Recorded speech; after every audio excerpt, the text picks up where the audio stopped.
Skip, guys that are really good, and they normally take this step. By their third year, Skip, you've heard a lot of people say this, by their third year, you'll have a pretty good indication of what the guy is and what direction he's headed in. Now, somebody, sometimes guys, they move that up. We look at a situation like Patrick Mahomes, Skip. His second year, he was an MVP, threw for 50 touchdowns and 5,000 yards. You look at Lamar Jackson in his second season, he was a unanimous MVP. So sometimes guys bump that up. But you could see there was a reason why Skip, they took this kid, what, the 5th pick in the draft? Buffalo did, out of Wyoming. And the only person I ever heard of that's come out of Wyoming was a basketball player, Finis Dembo. When he did that number on UCLA, Skip, I think back in, what, 81, 82? Might be a little later than that. He dropped 40 on their head. So that was the only person I never heard of a football player coming out of Wyoming. But when you take a guy out of one of these small schools, they's like, this kid got some talent. It's probably just unpolished. So if we can get him taught up, get some people around him, he can be pretty good, Skip. So he speaks about how he worked on his mechanics because he was not very accurate his rookie year, but he got better. He got better from first to second, and he got exponentially better between second and third. And I know everybody keeps saying he got Stephon Diggs. Does people realize Stephon Diggs had 63 catches last year in 15 games? Josh Allen doubled him up, 127. When he threw the ball other than somebody than Stephon Diggs, he still completed 70% of his passes, 29 touchdowns. So this notion, I think it goes both ways. Stephon Diggs definitely helped Josh Allen, but Josh Allen is going to make Stephon Diggs a lot of money, Skip, because if I'm not mistaken, his contract's up. But you can just say, Skip, he has it all. He's big, arm talented, he's mobile. So there's nothing not to like about this kid. And I don't believe, Skip, this is a blip on the radar. This might be the new Brady Manning with him and my homeboy. Because it looks like the way they're built and the way they're set up, Skip, they're built for the long haul. They're built to do this for a while. So you're saying that Josh Allen will become Peyton Manning? No, that's not. Well, that's what you said. They're the new Brady Manning, and so as far as what we think, the two best quarterbacks in the AFC fighting it out. One of y'all somebody gonna have to get left home. Somebody get left home because I'm sending your butt packing like that. Skip, you can't.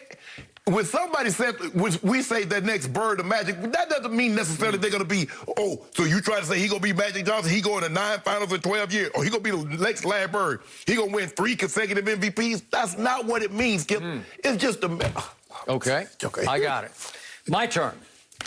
In my career, my lengthy career, I have never seen anything like the turnaround that Josh Allen experienced or showed us this year.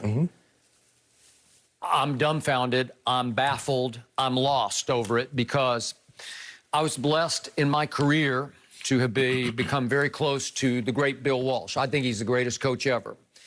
And I spent a whole lot of time as a young columnist in this business around Tom Landry. And those two great coaches taught me this, that you cannot coach or teach accuracy in a quarterback. They either have it, they're born with it, or they don't have it. You can't dredge it out of them. You can't show them how to be more accurate because it's just something, it's the hand-eye coordination gift that you can either do it or you cannot. Right. Josh Allen just exploded that concept because all I've heard from people, I've heard the same thing, Terry Bradshaw here at Fox, Troy Aikman here at Fox, that they often say you can't coach it. You either are accurate or not, and both of them have had some accuracy problems. Yeah. So, I mean, they've had some issues with Josh Allen. Oh, yeah. Accuracy, and I think that was the draft. Not Troy. Troy was pinpoint accurate. Okay. No, Troy was pinpoint accurate. Yeah. But I'm talking about they have had some issues with Josh Allen because I believe that was the draft Troy broke down, where he actually graded each of the quarterbacks. Yes. And he had some issues with Josh Allen's accuracy, as did I at Wyoming. Everybody did. Right. Which is why when they took him 5th, it's like, okay, good luck, because he's a specimen. He's 6'5", what do we say, 245? 240, easy. Okay, easy. And he can move, and he's fearless, but can he consistently throw it to where he looks? Can he see it and deliver the ball to that pinpoint spot. I think what he's gotten better at, Skip, is anticipating. Because a lot of time college guys, Skip, they want the guy to be wide open. And guys are normally wide open in college. But if you notice, Skip, a lot of big arm quarterbacks suffer from accuracy because they don't know when to put it on and when to take it off. Okay. They throw everything with the same speed. Got it? I got it. So in uncatchable passes, in his first 2 years, Josh Allen was worst in the league. At 26% of his throws were deemed uncatchable. This year, he's improved to 5th in the league in uncatchable passes. That's just an extraordinary, impossible turnaround. I've never seen anything like that. Right. Okay, so you're discounting the impact of Stephon Diggs. No, I didn't discount. I didn't discount it. I didn't discount it. All right, but you said, well, he still threw to others and completed 70% of his passes. By the way, look at his accuracy from year to year. He's 53% his rookie year, 59% the second year, and now he's 69%, which was 4th best in the league. That's impossibly great. I read that he went to a throwing guru or he worked on his mechanics. I got that. But can you learn it? Can you teach it? Can you coach it? I've been taught no. So now I look at Stephon Diggs' impact. Who led the National Football League in targets this year among all receivers? Stephon Diggs, and pretty sizable. Oh, you got 127 catches. You got probably 160, 170 targets. 166 targets. Actually, it was 6 more than DeAndre Hopkins had from Kyler. 166 targets. It was 59 more targets than Cole Beasley got in the Buffalo offense. So he's just getting the wide bulk of the targets. But here's the thing, Skip. You got a slot receiver that's second, which the throws are a lot closer. So that's going to bump your percentage up. Okay. So a year ago, John Brown led this team in targets. He was hurt much of this year. Right. But he had a grand total of 115 last year. All of a sudden, it goes up to 166 for Stephon. And I don't blame Josh Allen because that man against Baltimore the other night, I just sat back at the end of the game and said Stephon Diggs was the best player on the field. Yeah. Because he just takes the game over. He is uncoverable. He makes tough contested catches, Skip. He's tremendous run after the catch. He can get deep. He can get intermediate. He runs great routes. But, Skip, and like you said, that's the thing that you want to see. Okay, you come in as a raw rookie, and you say, okay, these are some of his limitations. And I remember talking to Ozzie for my podcast, Skip. Ozzie Newsome. Ozzie Newsome, the general manager. He's still in Baltimore. And obviously a Pro Football Hall of Famer as a tight end. As a tight end. And he said, boy, he said, you know, a lot of times people keep telling you, well, he can't do this, he can't do that, he can't do that. Well, what can he do? So we're going to find out what he can do, and we'll put him in that situation so he can succeed.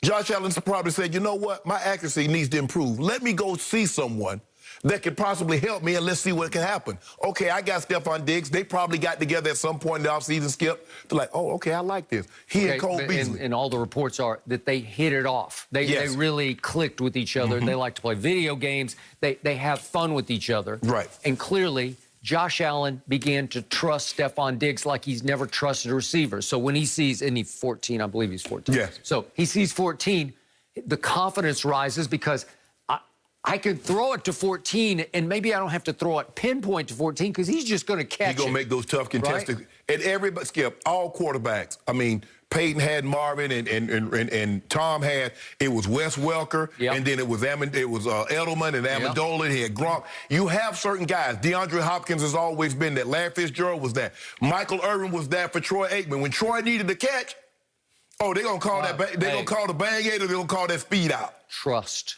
Just absolute trust. Yes. When in doubt, 8 went to 88. It's just, and it started to happen here. It's like Mahomes and Kelsey. Yes. He just, when in doubt, he just looks for Travis Kelsey.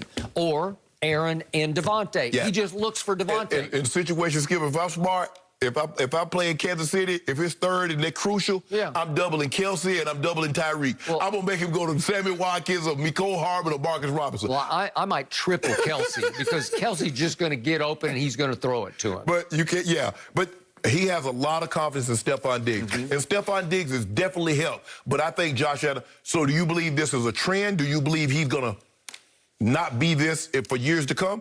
Because I believe he's going to be this. I do think Stephon turned his career around because he turned his confidence around in the back of his mind. And remember, Stephon caught 77% of his targets. Right.